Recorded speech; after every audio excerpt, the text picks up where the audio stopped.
JANETE Morales was just 10 years old when a devastating earthquake struck Mexico City in 1985. The quake damaged her family's apartment, and the government moved them to this tin shack.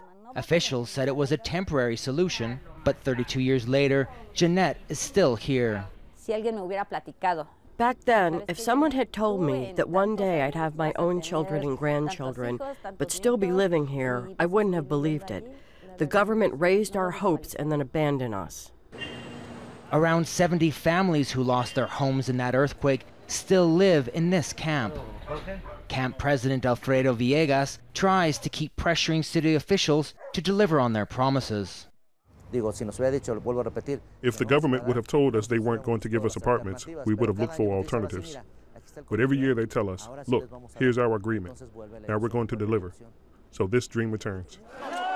This past September, another powerful earthquake rocked Mexico City. Hundreds of people died, and once again, thousands were left homeless. PETRA Puebla's apartment building collapsed. Now she lives in this makeshift camp in a city park. PETRA can't afford local rents, so for now, the 64-year-old sleeps in this tent.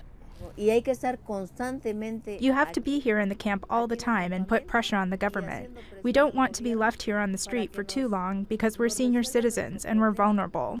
Some of those displaced will benefit from government programs to cover short-term rent payments and provide credits for housing loans. But as winter temperatures drop, others fear they'll be left out in the cold. Politicians have promised that they won't allow a repeat of what happened after the earthquake in 1985. But the cost and complexity of housing hundreds of people living in camps is a major task, and one that many people here think the government will fail. David Mercer, Al Jazeera in Mexico City.